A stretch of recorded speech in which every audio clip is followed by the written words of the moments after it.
Good morning. Welcome back to KXAN Live. I'm your anchor, Esmeralda Zamora, and today we have our Kristen's Classroom segment, as we do every Wednesday, with meteorologist Kristen Currie. Kristen, thanks for joining us. How are you doing? Pretty good. Nice, relatively nice weather. Maybe a little warm for some for April standards, but no severe weather threat to talk about today. So that's always good news when we get into this month. It looks a little gloomy outside this morning, which is kind of related to what we're going to talk about today, and that is rain, and colorful rain to be exact. What do you have for us today? Yeah, so I figured we'll talk just kind of about some raindrops basics, and then I have a fun activity and a very simple activity that you could do with the kiddos when it comes to rain. But just kind of talking about the facts here. When it comes to raindrops, the shape starts out as a sphere, right? That water droplet starts as a sphere in the clouds. And when it falls out of the cloud, when gravity pulls a raindrop down, that sphere kind of morphs a little bit more into a jelly bean shape or hamburger bun shape, even a kidney bean shape.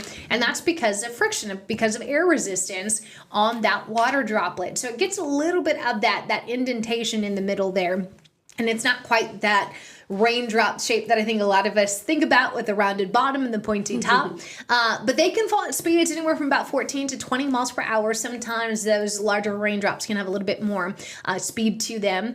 One of my favorite things to talk about is the smell of rain. And a lot of people, you know exactly what I'm talking about as soon as I say it. There's a word for that, and it's called petrichor. And the reason is a raindrop, as it falls from the sky, it hits ground. Sometimes you get a little bit of some tiny air bubbles trapped with dirt, clay, dust, very, very small, microscopic there. And that gives off that earthy kind of smell when sometimes it rains, especially very light rain. We can get a lot of that in the initial stages of that rain. But I always like to talk about it because sometimes it makes us sound very smart if you are out and about and you're like, oh, that's the petrichor smell. And it's very similar to if you've ever had a glass of champagne, right? When you see the tiny little bubbles come up from the bottom, very similar with the tiny air bubbles being trapped with some of that water in the dust, as well as parts of clay and sand.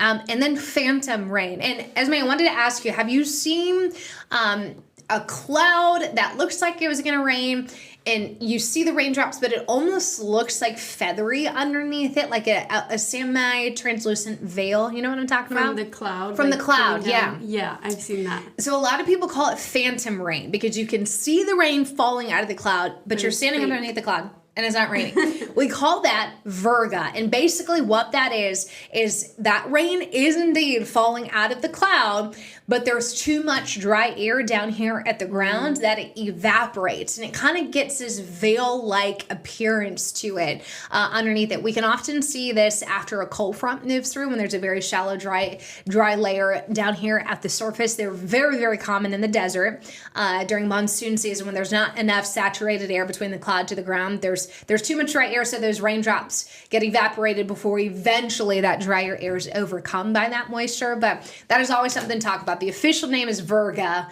but yeah, virga. Some people call it as phantom rain.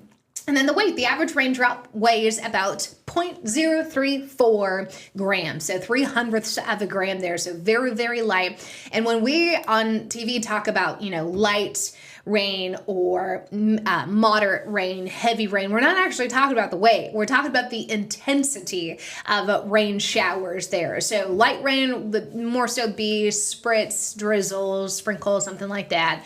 And then obviously heavy rain would be a downpour. So no matter if you say we're going to have heavy rainfall today, it's still going to be the same weight as every single other rain occurrence. Yeah, the raindrops all kind of weigh the same. It's just a matter of, are there a lot of raindrops in there?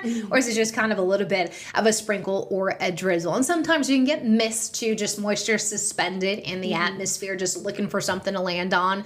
Oftentimes it's our windshield. But yeah, when we say light, moderate, heavy rain, nothing to do with the weight of a raindrop. It has everything to do with the intensity. How how many of those raindrops are falling all at once. And that could be anywhere from a sprinkle to a downpour. And there's all sorts of little nuances too. A lot of people will say, there's no such thing as a heavy downpour, because a downpour, it already gets across the idea of that's heavy rainfall. But I'll every once in a while slip up and say heavy downpour, just because, and I know it's a little bit of like you're beating a dead horse there, but technically it's a sprinkle, drizzle, rain, and then once you get into some of the higher end things where it's really intense rainfall, that would be a downpour. Wow, so there is definitely a difference between the amount, but not the weight. Yeah, all sorts of little things. I think even the shape of the raindrop, I think, catches people off guard sometimes, because even the emoji is with the rounded bottom and the pointed top, as the droplet most people think. But I would look for more of the little jelly bean underneath the microscope when it comes to raindrops. And that's the same thing with teardrops. They describe them as the same shape. I think that's just what we think of water droplets. Yeah, exactly. It's easier to imagine that, I think, than a little hamburger bun-shaped droplet falling from the sky. What I do love is the smell, like you mentioned. Every time it rains, I open all my windows and I let that scent into my house. I think so too. I love the smell, the petrichor. And I think, it's a dangerous game here in Central Texas sometimes, because if you go elsewhere, especially in the West, and it starts to rain, it does feel really nice, right? You get some of the cooler temperatures, that rain cool air.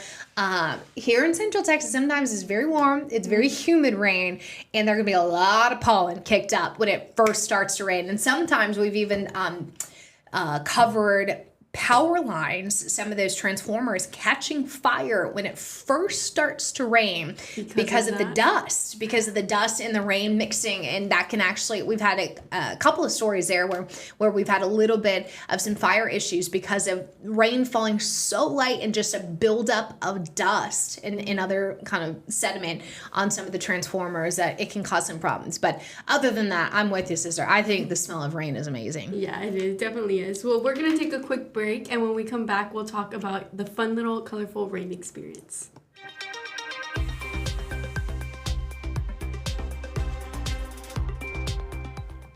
And we're back here again with Kristen's Classroom, if you just joined us, talking about rain and some of the characteristics, as well as a fun experiment on how to make rain colorful. And with me to do this is meteorologist Kristen Currie. Kristen, we just talked about rain droplets and all the things about rain, but what about this project? Yeah, I think this is obviously geared towards the kiddos, right? When we're talking about the raindrop basics and then even this craft. But this is something you can really easily do, and I'm sure most of us probably have these materials at home. What you're looking for is a glass vase of some sort, something you can see through.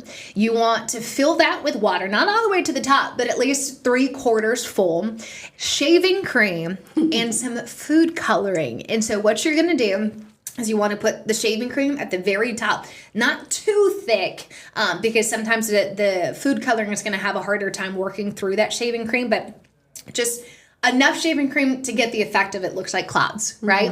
And then you're putting little droplets of that food coloring of all different colors through the top of that shaving cream, through your cloud. And then as it falls, you can see it gives way to this really pretty kind of mosaic watercolor painting, if you will, of raindrops. And I think it's very visual, especially for the littles. This is very fun. Parents definitely want to help out, especially because it can take a little bit for the food dye to get all the way through that shaving cream. But I thought this was something very easy to do, calling it colorful rain. As mentioned, you probably already have, a glass of some sort, even could be a wine glass if you wanted it to be. I had this glass vase at home, and I thought this would be cute. A cute, colorful rain craft when sometimes Mother Nature is not giving us our own rain. Yes, exactly. And this weekend we have Easter weekend, so I'm sure a lot of kids are going to have Friday or Monday off. So this is a great experiment to do at home during that break. And I will say too, depending on what kind of Easter egg coloring kit, I'm sure some of that Easter egg coloring dye would work the same way as food coloring. I just had the food coloring in the cabinet, so I figured I would use that. But yeah, that's a great point with Easter coming up. I think that would be something to do. And, as you wait longer and longer, it does become more of a clouded, dark, brown, black. Yeah, so it doesn't look as pretty after a few minutes, but when you first start to see those colors drop, it is really pretty. And I think even as an adult, to see the reaction of the kids is very fun. Very exciting, very cute. So we do have your article here on our website. Let me pull that up. And it is titled Kristen's Classroom, How to Make Colorful Rain. Exactly what you just showed us.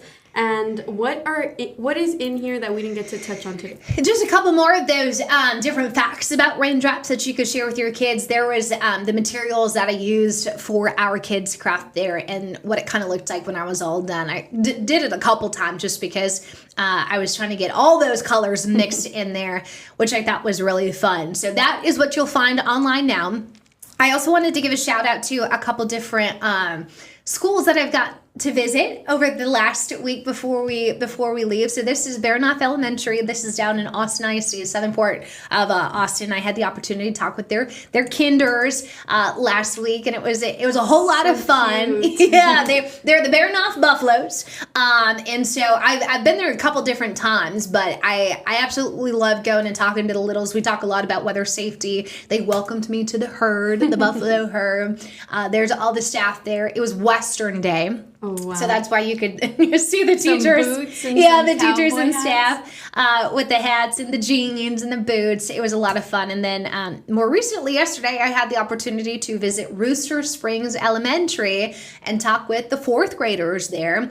This is in Dripping Springs ISD in the Belterra area. And they welcomed me to their Rooster Springs crew. That sign there says Rooster Springs is crow excited you're here. And I thought that was adorable. So just adorable. Wanted to give a shout out to some of the classrooms that I was able to visit over the last week. And Kristen, you do a lot of school work with students. What are some of the things that you talk about or the questions that you get from these kiddos? I mean, most of it is weather safety. That's my biggest priority going in there is, maybe somewhere down the line, there's a little bug in the back of their head saying, yeah, I remember the weather lady telling me I have to be inside and downstairs during a tornado, something like that, because sometimes this is the only exposure to weather they get. I will say, especially here in Central Texas, I've noticed that this is something that the teachers talk a lot about already. So I go in there and they're telling me some of the things I know about weather, which I love. But kids can get creative with their questions.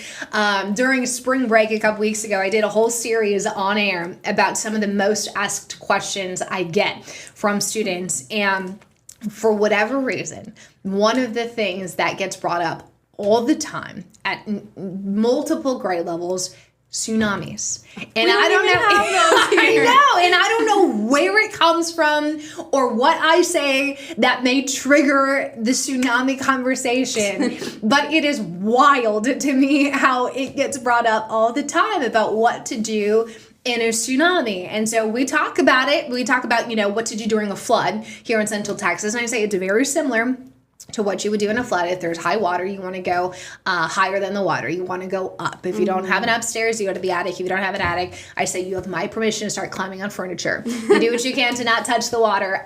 But it is by far one of the most common denominator things that I find in the classroom is kids are so interested in tsunamis. And it's funny because obviously that's very little connected with weather, right? Tsunamis mostly caused by earthquakes.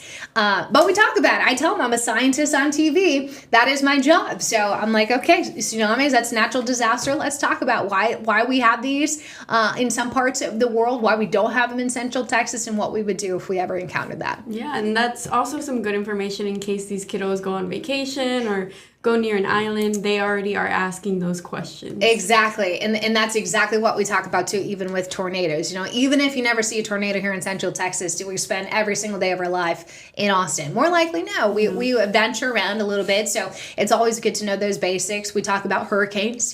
Technically, very rarely do we see an actual hurricane here in Central Texas. Typically, we get the leftovers, but we talk about what it looks like when it hits the beach. And I show them a picture of Hurricane Harvey, one of the worst storms ever hit Texas, and it's really interesting. It fulfills my heart, no doubt about it, but I hope, and I've gotten some good feedback, that the kids take away a lot from it too. Well, thank you so much for going and talking to all of our kiddos here in Central Of course. Texas and in the area. I'm sure that they do appreciate learning all this stuff from you as well. Yeah, I hope so. And like I said, the feeling's mutual. I like being there, and I hope that they enjoy me being there as well. Well, thank you for joining us today, Kristen, and we're excited to see what topic we talk about next Wednesday. Of course, I'll see you next week. Thank you.